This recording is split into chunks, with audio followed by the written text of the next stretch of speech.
Today I make big mistake. I totally forget my purpose and I get a book and I read this book. I don't normally read book, but we are on the run and I'm so bored. And we have this book and it called The Mind Manipulators.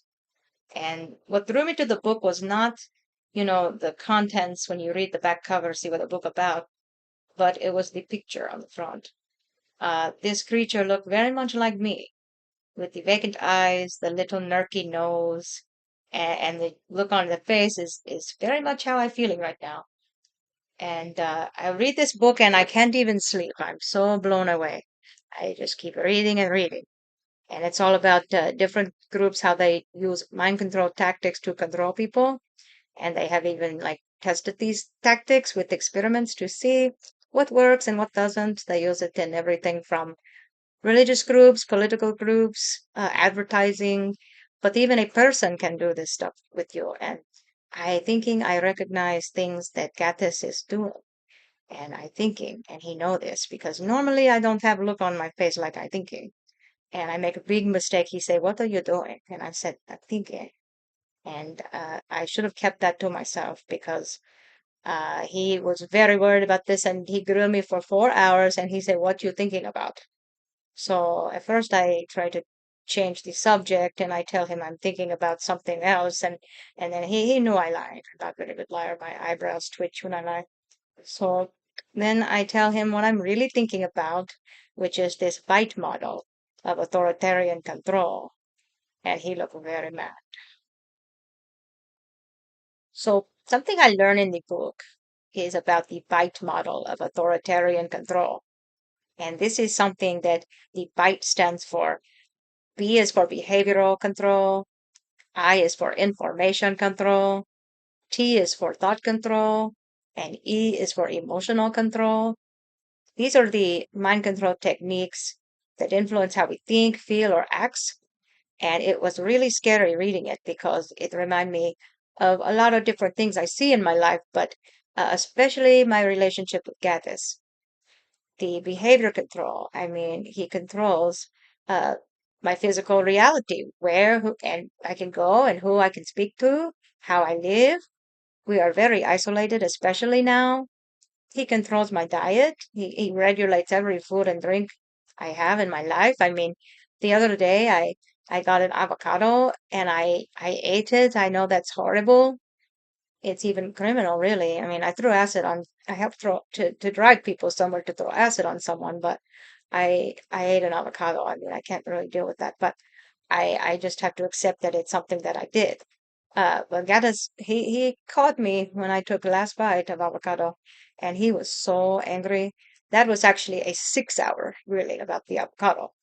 But anyway, we after we got to the end of that, and I got out of the timeout closet, I swore I would never again eat an avocado. And because, avocados, but then this book got me thinking differently because the information control means it's like this book right here. I'm not supposed to read anything that he didn't approve of. And then he distorts things because he'll tell me something, and then if I was to see it somewhere else, it'd be totally different where he leave things out. So that's controlling my information that I can get.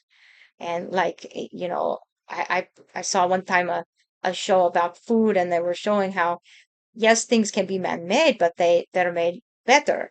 The Indians in America, they made corn and they made it all different colors and they made it more nutritious. Peaches were made by people. They're really great. Natural ones were, of course, awful, but the ones that were cultivated by people became really plump and wonderful and full of vitamins.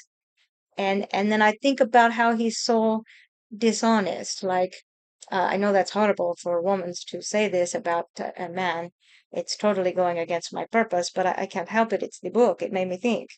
So, like, for example, he doesn't want man-made food, and he rants and rave about that. But then he wears these Calvin Klein shirts, and we live in we go to we don't really own a house, but we'll live in one, and it's got man-made materials, and we sit in the man-made car, and we use gasoline in that car, even though it's my car. And I mean, It's just ridiculous that you would look at one thing as man-made and it's okay, especially something toxic like a car, and then you complain about a peach and an avocado, and people go along with this.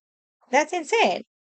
And that's what the thought control, the T for the bite model, come to think of it, because the way he do that is that, he gets people to identify more with his little group than with themselves, and their thinking become his thinking. Like what he thinking, he make it be what you thinking. You're not allowed to do any thinking, and you're manipulated into just shut down anything that challenges the things he put as the truth, and you're supposed to treat that like it's the truth, and then you just go with that, and you never question it. It's like a thought stopping technique put there. Well, this go against something Gatis say, so I can't think about it. And then there's the emotional control.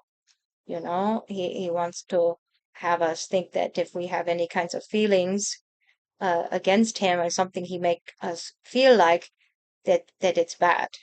Like if we think that he's making us feel sad when he's being so rude, or he makes us feel like anything we feeling is just not real, not valid.